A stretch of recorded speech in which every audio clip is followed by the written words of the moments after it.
welcome to my channel. I'm so glad that you're here. If you're new here, my name is Ashley and I'm pretty excited because I have a lot of new followers. So if you are one of them, first of all, welcome to the channel.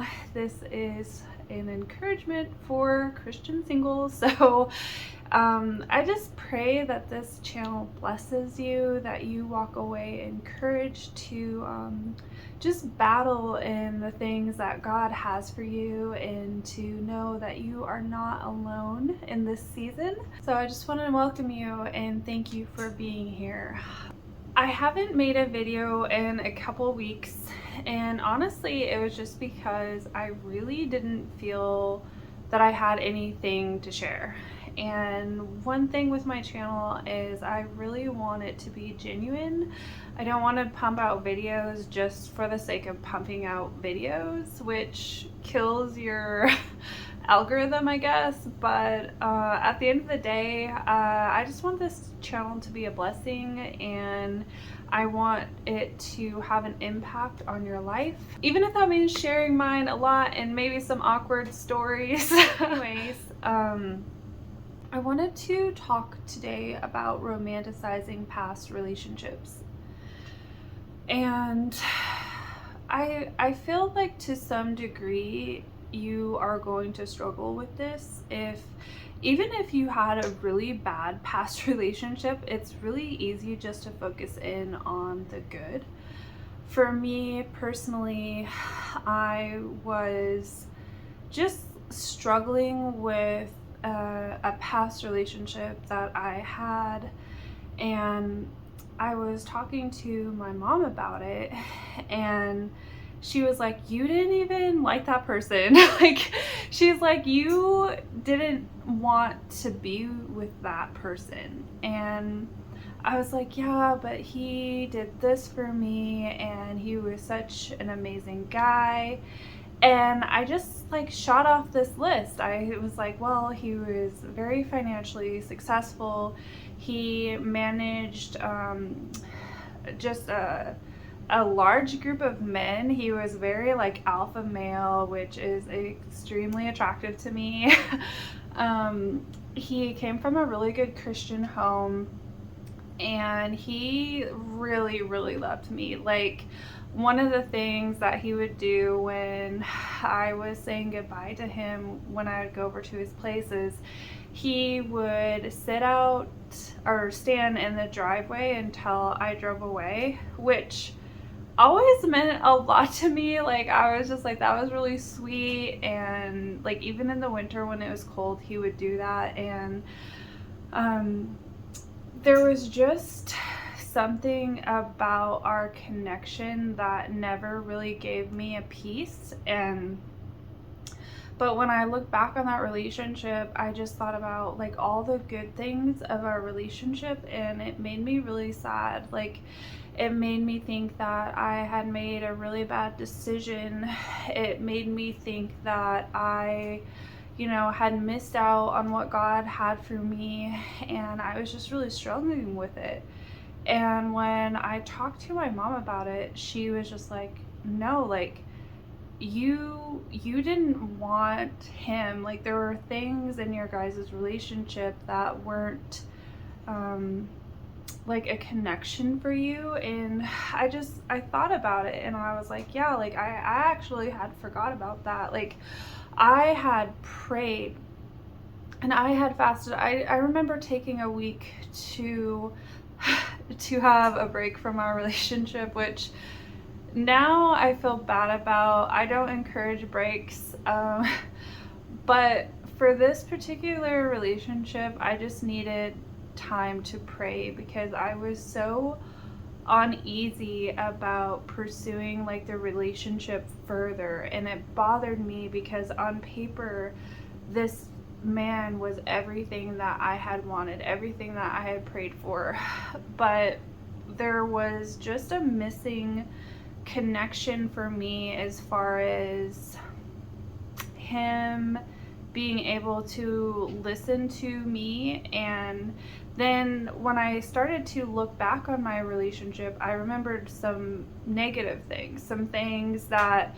caused me to pause, caused me to doubt that this was the man that God had for me. One of the things was I noticed with his friends, like, he never had a male friend who would challenge him spiritually. He just had friends who said they were believers but didn't really follow after God. And I questioned that in him. I was like, all of your friends are kind of worldly, and though they say that they're believers, they're not actually following after God. And when I questioned that, he's like, well, they've just been my friends forever, which I understand. But at the end of the day, I feel like it's really important to have Christian friends who can challenge you spiritually, or if you don't have Christian friends who can challenge you spiritually, at least having a mentor who does have a close walk with the Lord, who can challenge you in that. And like, that was just like a little thing. Obviously, it's not like a huge deal.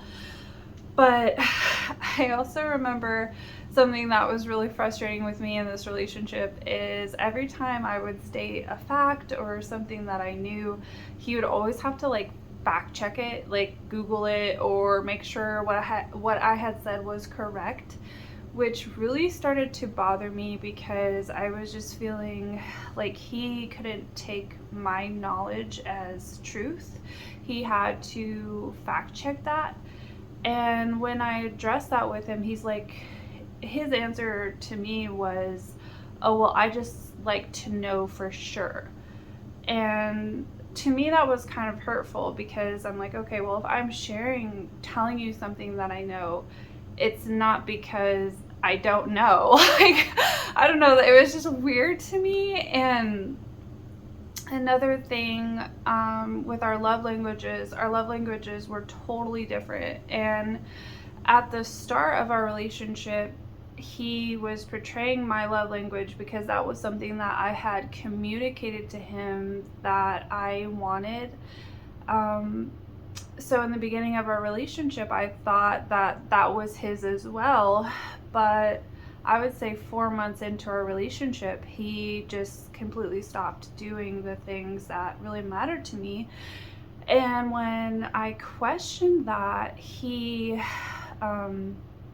told me that he was doing those things in the start of our relationship because he knew that those were my love languages, but that wasn't really who he was. And so just cautionary tale to you ladies out there, maybe don't tell the guy what your love languages are at the beginning. Let him show you what his are, because I feel that a man can kind of show you something that you want to see, so that you guys will have that connection, but the connection will be built on a false reality. So when that came to light, I just remember thinking, wow, like, the start of our relationship was really built on a lie. And it wasn't like a super big deal, but when I brought up to him, it would really mean a lot to me if, I'll just give an example, because I am a very like physical touch, words of affirmation person. And so when I would greet him, if we hadn't seen each other in a while, when I would greet him, I'd want to give him a hug and, give him a compliment and receive a compliment. Like, that is my love language, and I love it so much. But for him, he didn't want to give me a hug, and he didn't want to say anything like words of affirmation wise. He wanted to go straight into talking about his day. And for me, like, that was super deflating. And so when I tried to communicate that to him, this is something that really is important to me, really matters to me, he would just say, well, I can't do that. And for me, it was like, okay, if someone's love language is something that I can't do for them, then do I really love them? I think about, if I really loved someone, there would be nothing stopping me from communicating their love language, even though it wasn't my love language. Because when you love someone, you meet them there, you know, you step outside of your comfort zone to meet them where they're at. And when I had time to reflect on those things, I was like, wow, like I had begun to really romanticize this past relationship and forgot all the reasons why I walked away from it. And I just feel like I needed to make this video because maybe you're walking into this holiday, this Christmas time, just really sad or really missing a past relationship, and you're just wishing you could go back to that relationship. And I just want to encourage you to reflect on the past relationship honestly, and maybe take time to think of why it didn't work out. What were the reasons why this relationship didn't work out? And if they were things that were fixable problems, like maybe on your part, like maybe you got broken up with, then take time to consider, like, okay, what were the words spoken over me? Like, what were the things that I fell short in, and can I fix those things about myself, you know? Because I am not one to say you will never get back with your ex. Like, I've seen way too many people get back with exes, so I'm never gonna say that. But what I will say is, don't try to go back to something that was destroying you. Don't go back to something that the person wasn't willing to love you or to lead you. And I guess what I'm saying is just be honest with yourself. And maybe you need someone who is like a mentor or a godly person into your life who can speak truth, like my mom did over me, and say, no, like, wake up, you broke up with him. There were reasons why you broke up with him. And when I took a step back and realized, you know, I took a break from this person for a week just to pray and to fast, and God really revealed to me that this was not the man that he had for me, even though on paper he looked amazing and he checked all these marks. But for me, he was not the man that was gonna love me and cherish me. And that's what I need. I need a man who's going to love me and cherish me. And God in his love and his mercy knew that, and he so lovingly guided me through that hard season of that breakup. And I guess I want to encourage you is allow God to heal those past wounds. If you've been catching yourself romanticizing about the past, just say, God, help me to look at that relationship through a realistic lens. And if there's things that I can do to work on myself, you know, God, I believe that you can bring that person back into my life. I believe that you can heal past wounds, and, you know, if it's meant to be, that you will bring it back together. But if it really truly wasn't of God and it wasn't a person that God had for you, be willing to let that go. Be willing to release the chains of bondage that the enemy tries to hold you in, because he doesn't want you to move forward in hope. He doesn't want you to be filled with joy. He doesn't want you to be filled with expectation of what God has for you. And that's really the point of this video, is to walk in freedom.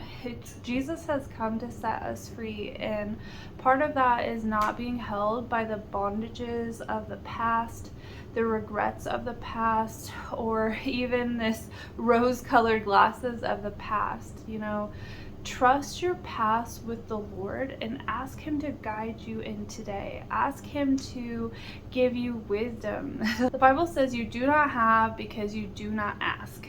And I think it's really, really important for us to ask the Lord for wisdom. It's really important for us to ask God to guide us when we're just romanticizing about the past. And I just wanted to share this open letter, open heart, open face sandwich with you guys. And I just thank you for watching. I thank you for being here. I thank my new subscribers, and if you think someone could benefit from watching this, please share it with them. And I just pray that your day is blessed.